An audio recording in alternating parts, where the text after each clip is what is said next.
اعوذ باللہ من الشیطان الرجیم بسم اللہ الرحمن الرحیم سورۃ الفیل مکیہ۔ اس سورت کا نام سورۃ الفیل ہے اس لیے کہ اس سورت میں ہاتھی والوں کا ایک واقعہ بیان کیا گیا ہے۔ الم تر کیف فعل ربک باصحاب الفیل۔ واقعہ یہ ہے کہ حبشہ کی طرف سے یمن میں ایک حاکم مقرر تھا، ابرہہ نام کا حاکم۔ اس نے یہ سوچا کہ میں بھی ایک ایسا کعبہ بناؤں اور ایک ایسا گھر بناؤں جیسا کہ مکہ کے اندر ایک کعبہ بنا ہوا ہے، وہ لوگوں کا مرکز بنا ہوا ہے، لوگ وہاں جاتے ہیں، اس کا طواف کرتے ہیں۔ وہ عیسائی مذہب کا تھا، تو اس نے یمن کے شہر صنعاء میں ایک شاندار اور بڑا خوبصورت اور اچھی خاصی رقم خرچ کر کے اس نے ایک گرجا بنایا، جس میں دنیا کی لذات اور ہر طرح سے اس کو آراستہ کیا تھا تاکہ لوگ اس کی طرف متوجہ ہوں۔ جب مکہ کے قریش کو یہ بات معلوم ہوئی تو ان میں سے ایک آدمی اس گرجا میں گیا اور اس نے وہاں جا کر غلاظت کر دی۔ یہ دیکھ کر یمن کے حاکم ابرہہ کو بڑا غصہ آیا، تو اس نے یہ ٹھان لی کہ مجھے خانہ کعبہ کو گرانا ہے، اور منہدم کرنے کے لیے اس نے ایک بڑا لشکر تیار کیا، اور اس میں بہت سے ہاتھی اس نے تیار کیے۔ خود وہ ایک ہاتھی پر سوار ہوا، اور ہاتھی پر سوار وہ اس لیے ہوا تھا تاکہ لوگوں کے اوپر رعب اور دبدبہ ہو، اس لیے کہ عرب کے اندر ہاتھی کم ہوتا ہے، تو اپنا رعب ظاہر کرنے کے لیے اس نے ہاتھی کو اپنی سواری بنایا اور وہ یہاں سے چلا۔ ابھی وہ مکہ میں نہیں پہنچا تھا، یہ واقعہ مختصراً بیان کر رہا ہوں اس لیے کہ تفصیل کا تو بہت لمبا واقعہ ہے۔ جب یہ یہاں سے نکلا تو راستے میں حضرت عبد المطلب جو رسول اللہ صلی اللہ علیہ وسلم کے دادا تھے، ان کے اونٹوں کو اس نے پکڑ لیا۔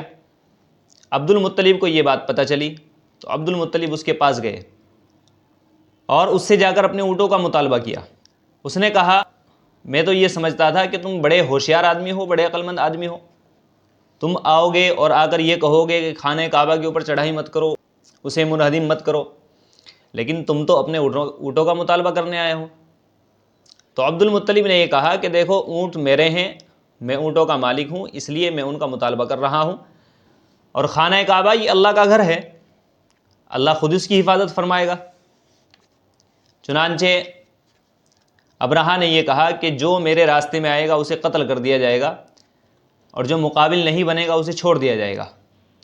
چنانچہ عبد المطلب اپنے اونٹ وہاں سے لے کر واپس آئے، اور واپس آ کر مکہ کے لوگوں سے یہ کہا کہ ابرہہ اپنا لشکر لے کر آ رہا ہے، چنانچہ آپ اس شہر کو خالی کر دیجیے۔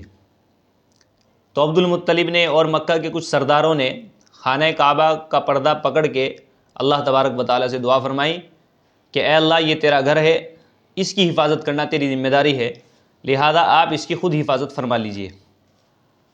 چنانچہ ابھی یہ لشکر، ابرہہ کا لشکر آ ہی رہا تھا، ایک وادی پڑتی ہے، وادی محصر، یہ حرم سے پہلے ہے، ابھی حرم میں داخل بھی نہیں ہوا تھا۔ وادی محصر کے قریب پہنچا تو اس نے دیکھا کہ سمندر کی طرف سے کچھ پرندے آ رہے ہیں، اور ان پرندوں کی چونچ میں اور ان کے پنجوں میں ایک ایک کنکری ہے۔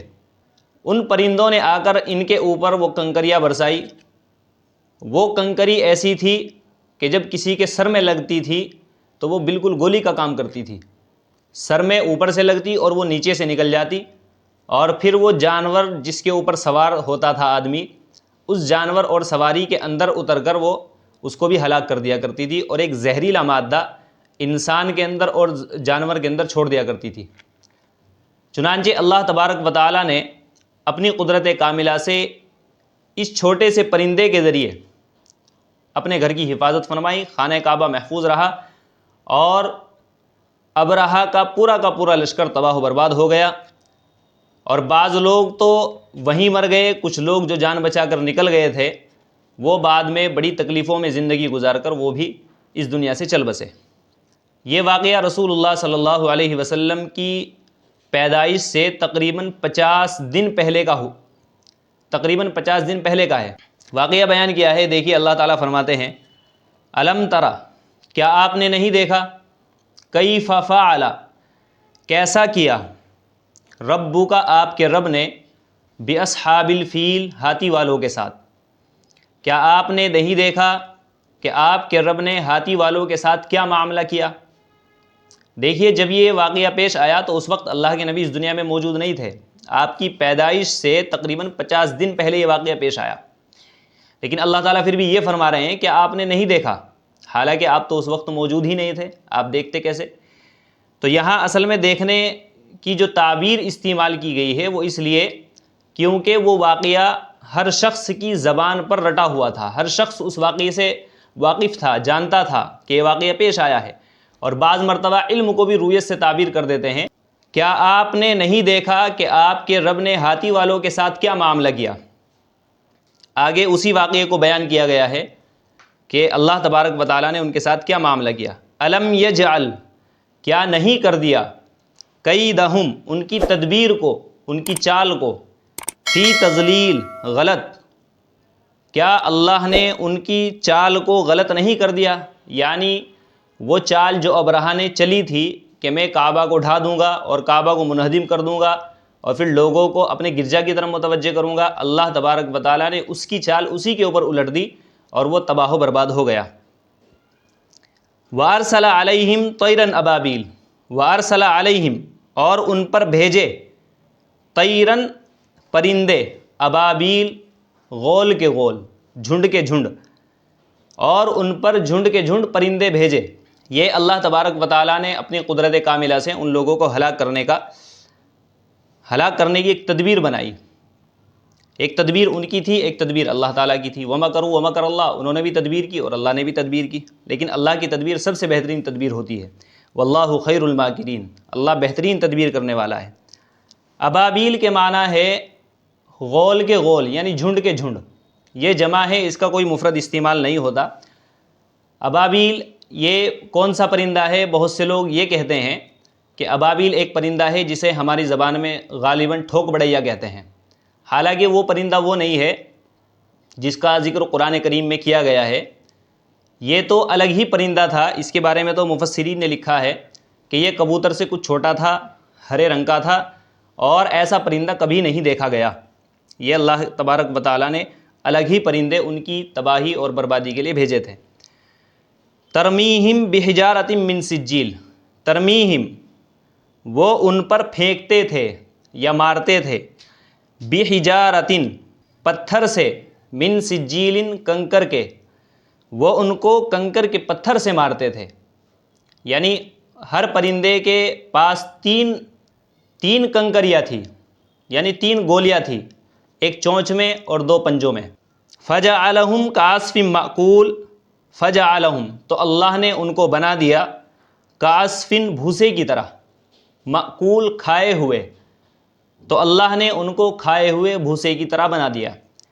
مطلب یہ ہے اللہ تبارک و تعالیٰ نے اس کے پورے لشکر کو ہلاک اور برباد کر کے ایسا کر دیا جیسا کہ کھایا ہوا بھوسا ہوتا ہے۔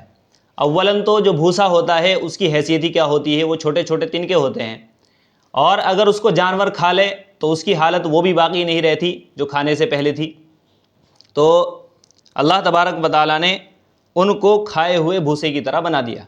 اس پوری صورت میں اللہ تبارک و تعالیٰ نے اپنی قدرت کاملہ کا بیان کیا ہے، جو اللہ کی شعائر سے اللہ تبارک و تعالیٰ نے جن کی تعظیم کا حکم دیا ہے، اگر کوئی اس کے ساتھ چھیڑ خانی کرے گا تو اللہ تبارک و تعالیٰ کا غضب یقیناً اس کے اوپر نازل ہوگا۔